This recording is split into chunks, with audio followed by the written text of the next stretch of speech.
오늘도 주님 사모하는 마음 가운데 주의 제단에 나와 하나님께 예배드리는 여러분, 하나님께서 베풀어 주시는 은혜와 축복 받아 누리는 복된 시간이 되시기를 주님의 이름으로 축원을 드립니다. 오늘은 종료주일입니다. 매년 부활절 전 우린 종료주일로 하나님을 예배합니다.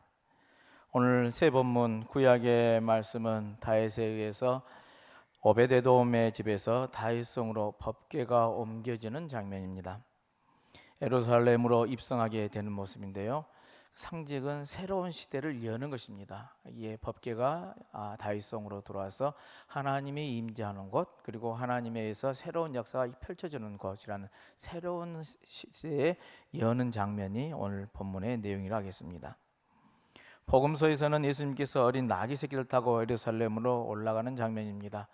우리가 늘 이 말씀을 매년 종료절마다 묵상하는 장면의 내용이죠. 히브리서는 여기에 예수님의 예루살렘으로 입성하는 이 모습을 새 언약의 첫걸음이라는 이런 해석을 내놓습니다. 예수님의 거룩한 피와 희생이 우리를 하나님과의 새로운 관계로 들어가게 했다는 겁니다.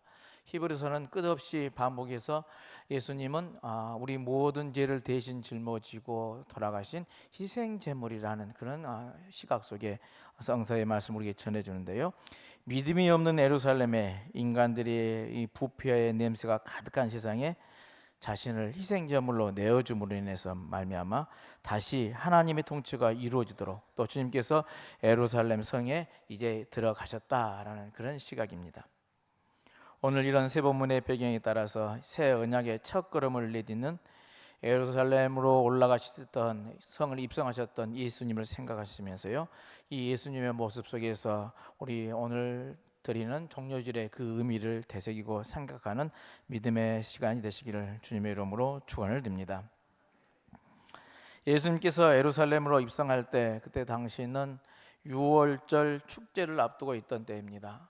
우리들이 아는 것처럼 유월절은 이스라엘의 3대 명절로 알려져 있습니다. 이 절기에 이스라엘 전역에서 이제 백성들이 예루살렘으로 모여드는 것이죠. 우리들 같으면 명절에 고향을 찾는 그런 모습과 마찬가지인데요, 이스라엘 백성들은 이 명절에 예루살렘으로 모여서 예루살렘 성전에서 하나님을 예배하는 것이 그들의 명절의 전통이었습니다. 예수님도 제자들과 함께 예루살렘으로 향했고 예루살렘 근처 벳바게에서 어린 나귀를 타고 이제 예루살렘 성으로 입성을 하는 것이죠. 예수님께서 예루살렘으로 입성할 때 예루살렘에 수많은 사람들이 몰려 나와서 예수님을 환영했다 그랬습니다. 이들은 종려나무를 가지를 꺾어서 흔들거나 자신들의 옷을 길에 펴면서 호산나 호산나 연호를 했죠. 주님을 열렬히 환영을 했습니다. 오늘 이를 기념하여서 종려가지를 꺾어서 흔들면서 환영하였던 이 날을 기념해서 우리는 부활절 앞주간 이 고난주간의 제일 첫 때를 종료주일로 이름하여 부르고 지키고 있습니다.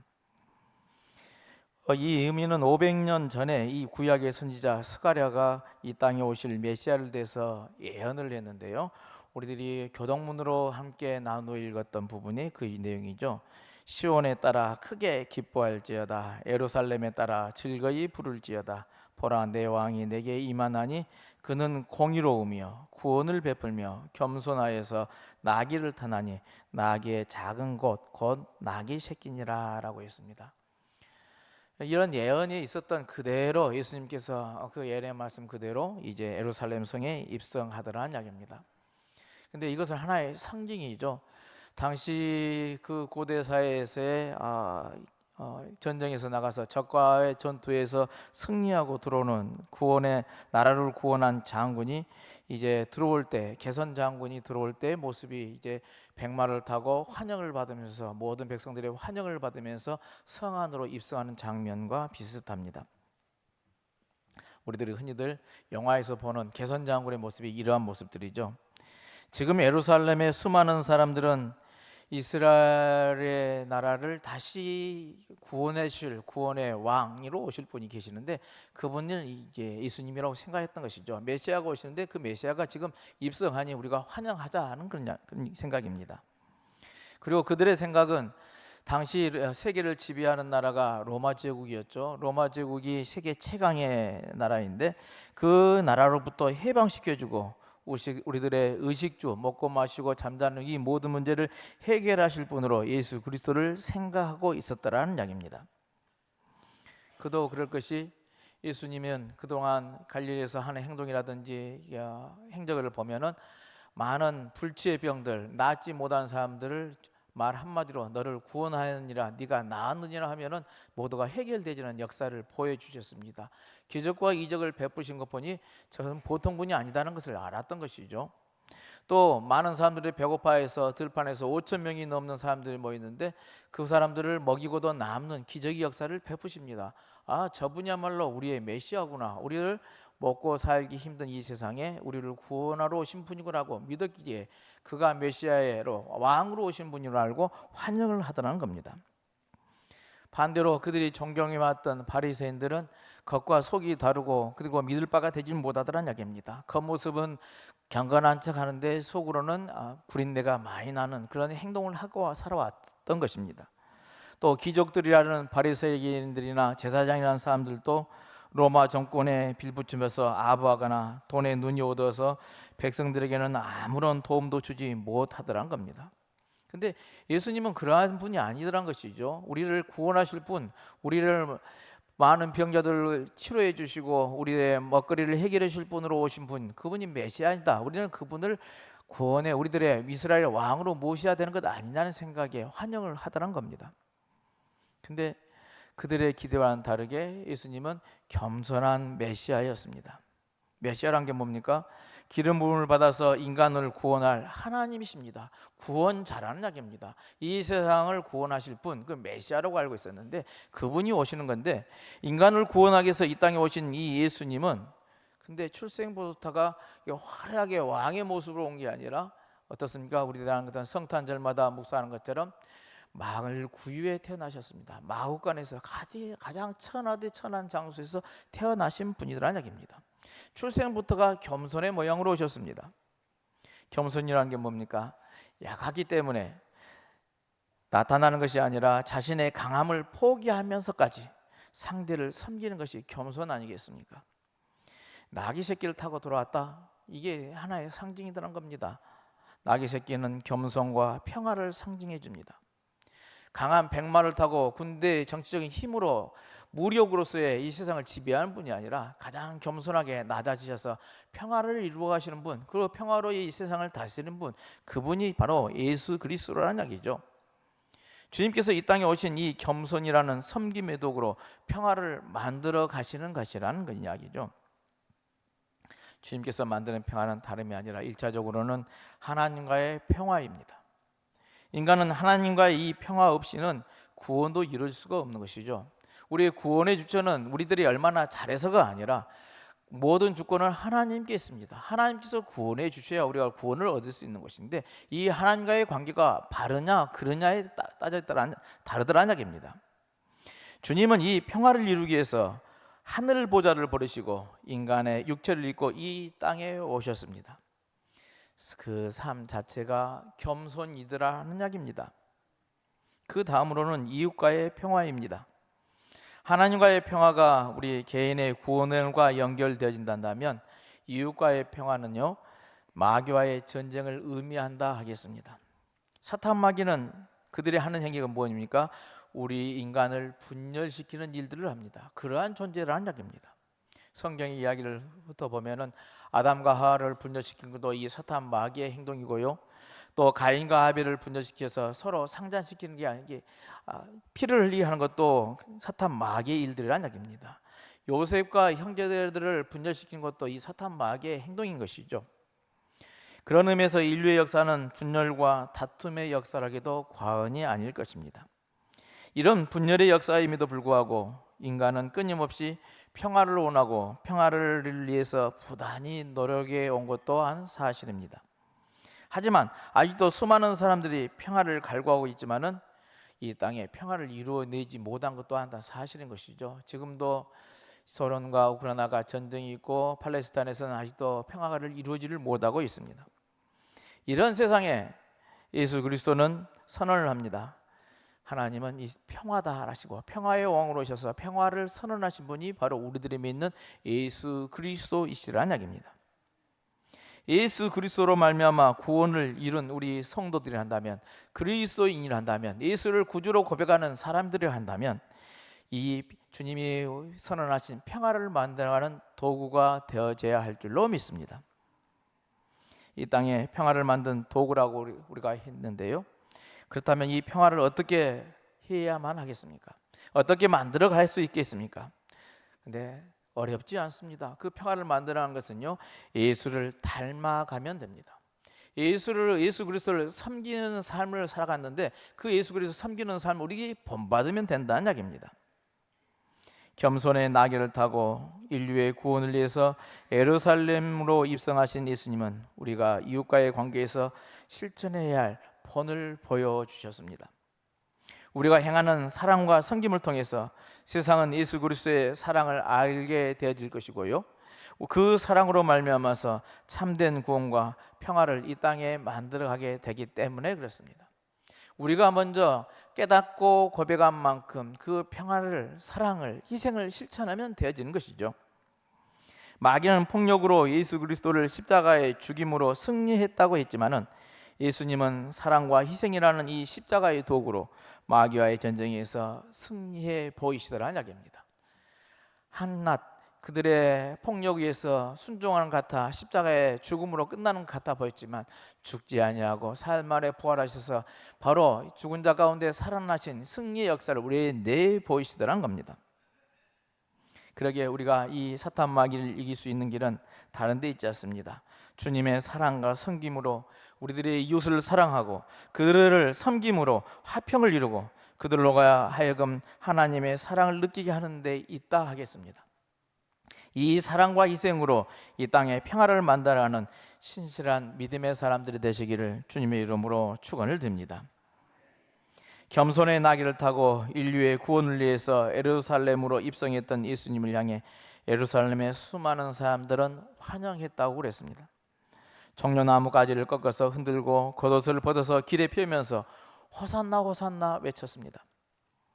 호산나라는 말은 우리를 구원하소서라는 의미의 뜻을 가지고 있습니다. 근데 우리를 구원하여 주십시오라는 이 외침 속에 생각은 또 달랐던 것 같습니다.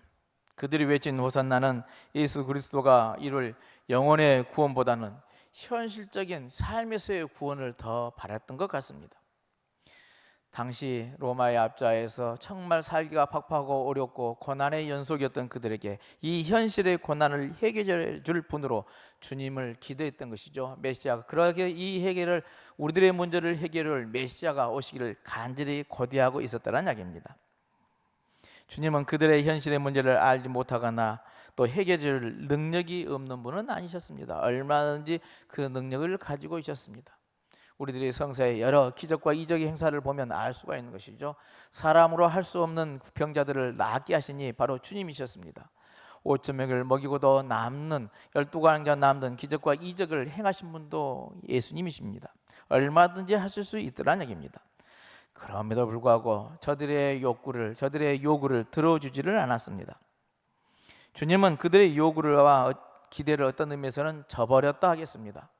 우리들의 메시아가 되어주시기를, 우리들의 이스라엘의 왕이 되어주시기를, 정치적으로 해결해 주시기를, 경제적인 문제를 해결해 주시기를 기다리는 그 왕이 아니었다는 얘기입니다. 그들의 기대와는 무기력하게 그냥 힘없이 십자가를 짊어지고 골고다의 언덕길로 나아갑니다. 제자들은 비롯해서 예루살렘의 수많은 사람들은 그 모습을 보고 실망하고 말았던 것이죠. 제자들은 무서워서 도망쳐버리고 주님을 모른다고 배반하기도 했습니다. 가룟 유다는 너의 몸값에 불과한 은 30에 그 스승을 팔아버리고 맙니다. 종려나무가지를 들면서 우리를 구원하십시오라고 호산나 호산나를 외쳤던 수많은 무리들도 며칠 사이에 돌변해서 주님을 십자가에 못 박으라고 외치고 맙니다. 그러나 우리들의 주님은 변함이 없으십니다. 주님은 그가 이 땅에 오신 궁극적인 이유를 알고 있었기 때문에 그렇습니다. 그가 가야 할 길이 무엇인지 분명했기 때문에 그렇습니다. 주님의 머릿속에는 오직 당신이 가야 할 이 십자가의 길뿐이더라 이야기입니다. 구약에서 이루어졌던 약속의 말씀이 이제 새롭게 새 언약으로 당신으로 인해서 그 새 언약의 발걸음이 시작됨을 알고 그 길을 걸어가시더라 이야기입니다. 그 길이 고난의 길이고 십자가의 길이라 할지라도 마다하지 않고 묵묵히 그 길을 걸어가시더라 이야기입니다.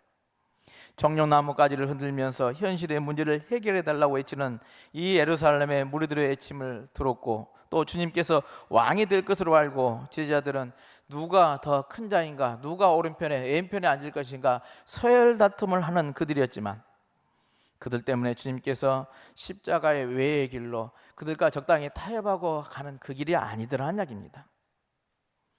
오늘 우리는 우리를 위해 나귀를 타시고 십자가에 죽으려고 예루살렘으로 입성하셨던 주님의 모습을 봅니다. 그 주님의 사랑과 그 주님의 겸손과 그 주님의 희생을 생각해야만 하겠습니다. 아무도 이해하지 못하는 이 십자가의 길, 그러기에 주님은 이 길이 어떤 길은 알아주지 않게 애로운 길이었고, 그 길이 고통의 죽음으로 가는 고통의 길이었기에 힘든 길이었겠지만, 그러나 오직 우리를 구원하는 주님의 사랑이 그 어떤 유혹과 고통도 능히 이길 수 있게 해 주시더라는 겁니다. 그러기에 오늘 종료제를 맞아 예배드리는 여러분, 우리가 본받아야 할 주님의 모습은 다른 데 있지 않습니다. 겸손히 자기의 길을 나귀를 타고 오셔서 십자가를 가셨던 이 겸손한 주님의 모습을 닮아가시길 바랍니다. 이사야 선지자가 이미 예언했던 것처럼 예수님은 때리는 사람에게 등을 내주고 턱수염을 뽑는 사람에게는 뺨을 맡기셨습니다. 고문하는 자가 욕을 하고 침을 뱉어도 얼굴을 가리거나 피하지 않으셨습니다. 한마디로 말해서 예수님에게는 우리들이 가지고 있는 이 자존심이라는 것은 눈꼽만큼도 찾아볼 수가 없더라 하는 겁니다. 세상 사람들이 그처럼 예수님을 향해서 욕하고 침을 뱉었지만 하나님께서 그를 높이셨습니다. 그러니까 그 당시 대부분의 사람들이 예수님을 하나님 아들로 인정하지 않았지만은 우리 하나님은 그를 아들로 인정해 주시고 그의 사명을 달게 여겨 주셔서 그 길을 가게 하시더라는 이야기입니다. 예수님은 이 하나님의 약속의 말씀을 실천하기에 새 언약의 첫 걸음을 내디디셨습니다. 예수님의 거룩한 피와 희생이 우리를 하나님과의 새로운 관계로 들어가게 해 주시더라는 이야기입니다. 그 주님의 희생이 있었기에 그를 믿는 자마다 멸망하지 않고 영원한 생명을 갖가는 구원의 길로 우리를 인도해 주시더라는 겁니다. 이를 고백하는 사람들이라면, 이를 아는 그리스도인이라 한다면 오늘 우리는 우리가 져야 할 십자가를 겸손히 잘 감당해야 될 줄로 믿습니다. 그 십자가를 마지못해서 질 것이 아니라 기쁜 마음으로 져야 할 줄로 압니다. 우리가 교회에서 여러 가지 일을 맡아 할 때 그런 십자가라고 표현을 많이 하는데요, 마지못해서 저는 십자가가 돼서는 안 되겠다는 이야기입니다. 기쁜 마음으로 지고 감당하자는 이야기입니다. 어떤 열매를 바라보고 십자가를 질 것이 아니라 우리를 구원하신 하나님의 은혜에 보답받은 마음으로, 그리고 하나님의 말씀에 순종하는 뜻에서 우리에게 주어진 이 십자가를 기쁘게 져가는 저와 여러분들의 삶이 되시길 바랍니다. 우리가 이 십자가를 잘 감당하기 위해서는 주님께서 보여주신 이 겸손한 자세를 다시 한번 본받아야 줄 줄로 믿습니다. 영국 에든버러 대학의 심프슨 교수가 한 말이 유명합니다. 한 학생이 이 선생님에게 묻기를, 선생님의 생애에서 가장 뜻깊었던 일이 무엇이라고 생각하십니까? 라고 물었습니다. 근데 학생의 물음에 의도가 있습니다. 왜냐하면 이 교수가 행한 일이요, 참 인류에게 기가 막히는 일을 했거든요. 그는 마취제를 발견한 의사였습니다. 우리들이 요즘 수술을 받을 때 고통 없이 수술을 받는다는 것 얼마나 축복인지 모릅니다. 근데 이 교수님이 이 마취제를 발견했기 때문에 당시 세계의학계에서 혁명을 일으키는 사람이라고 할 수 있었습니다. 그래서 학생들이 당연히 이 교수가 내가 참 생애에서 가장 뜻깊은 일을 한다면 이 마취제를 발견한 것이라고 대답한 것을 기대하고 있었던 것이죠. 근데 이 심프슨 교수가 하는 고백이, 나의 생애에 있어서 가장 소중한 발견이 있다면 그것은 내가 죄인이라는 것과 예수님은 나의 구소주가 된다는 사실을 깨닫게 된 것이요 라고 대답을 했다고 합니다. 그런 것이죠. 우리는 영원히 죽을 수밖에 없었던 죄인이라는 사실을 언제나 잊지 않고 살아야 될 줄로 믿습니다. 그러면 우리는 언제나 겸손히 자기 십자가를 질 수가 있는 것 당연한 것 아니겠습니까? 내 죄를 사하여 주신 분이 나의 그리스도인인데 그 주님을 닮아가는 것, 겸손하니 내 십자가를 질 수가 있다는 이야기입니다. 그 지은 죄로 말미암아서 죽을 수밖에 없었던 우리를 용서하셨다니 우리가 그 무엇으로 이 근혜를 다 갚을 수 있겠습니까? 우리를 구원하시기 위해서 자신을 낮추시고 또 낮추셔서 십자가신 그 주님의 은혜를 우리가 결코 잊어서는 안 될 줄 압니다. 그리고 어떤 고난이 있더라도 우리의 사명과 책임을 잘 감당해야 하겠다는 그런 자세를 가져야 될 줄로 믿습니다. 예수를 믿는 우리가 겪는 고난은 헛된 고난이 아니라 하늘나라의 시민이 되기 위해서 우리가 훈련받는 과정이라고 기억하고 언제나 적극적으로 그리고 즐거운 마음으로 그 고난을 잘 극복할 수 있는 믿음들이 되시길 바랍니다. 고난이 힘들다고 해서 그 고난을 피해갈 생각은 해서는 안 될 줄 압니다. 고난의 원인을 잘 파악해보고 그 고난이 자기 자신 때문에 이루어진 일이라 한다면 그 죄를 반드시 회개하고 고쳐서 살아가야 할 것입니다. 혹여나 이웃이나 교회 때문에 겪는 고난이라고 한다면 누구를 원망하나 불평할 것이 아니라 주님께서 주신 십자가인 줄 알고 기쁜 마음으로 잘 감당해 나가는 여러분들이 되시길 바랍니다. 이번 주간은 고난 주간입니다. 주님의 고난을 다시 한번 생각하고 그 고난에 동참하는 믿음들이 되시길 바랍니다. 그리고 우리를 구원하셨던 주님을 높이면서 몸과 마음으로 다해서 그 주님을 찬양하는 믿음의 삶이 되시길 바랍니다. 전통적으로 고난 주간에는 특별 금식을 하기도 하고 또 헌혈을 하기도 합니다. 금식을 하는 것은 주님의 고난을 생각하면서 우리도 함께 동참함을 의미하면서 거기에 나도 같이 금식으로서의 그 고난에 동참하고자 하는 그런 전통입니다. 헌혈은 자신의 육체를 이웃을 위해서 나눈 데 있다 하겠습니다. 신앙이란 것은 다른 것이 아니죠. 그 십자가에 동참하는 일입니다. 그러기에 이웃을 위해서 내가 가지고 있는 것을 나누는 삶이어야 할 것입니다. 그것이 곧 주님의 삶이기 때문에 그렇습니다. 사랑하는 성도 여러분, 우리를 위해서 보혈을 흘리신 이 주님을 생각하는 이 고난주간, 주의 십자가를 생각하고 믿음의 길로 나아가는 한 주간이 되시길 바랍니다. 바울은 예수 그리스도의 남은 고난을 그의 몸된 교회를 위해서 자신의 육체를 채운다고 고백을 했습니다. 그리스도의 남은 고난은 오늘 우리들이 감당해야 할 몫이라는 이야기입니다. 바울은 그의 생애를 다해서 그 고난을 감당했습니다. 우리에게 주어진 생애를 통해 주님의 남은 고난, 우리 또한 그 남은 고난을 채워가는 믿음들이 되어져야 할 줄로 믿습니다. 그 남은 고난을 채우는 방법 다른 데 있지 않습니다. 여러분들의 주변에, 여러분들의 가족에, 여러분들의 친척 중에 믿지 않는 가정이 있고 믿지 않는 사람들이 있습니까? 그들은 우리가 감당해야 할 남은 고난이 될 수도 있습니다. 이번 고난주간 그들에게 또한 다시 한번 힘들고 어렵지만 천도에서 부활주일에 함께 참여할 수 있도록 전도하는 한 주간이 되시길 바랍니다. 고통당하는 이웃이 있습니까? 그들을 사랑하고 섬기는 것이 그리스도의 남은 고난이 될 수도 있습니다. 교회에서나 직장에서 내가 필요로 하는 하나님의 사역이 있다면 그것은 내가 감당해야 할 그리스도의 남은 고난이 될 줄로 믿습니다. 이런 고난에 동참하시기 바랍니다. 그것이 주님을 가장 높은 곳에서 찬양하는 찬양의 삶이라 할 수 있을 것입니다.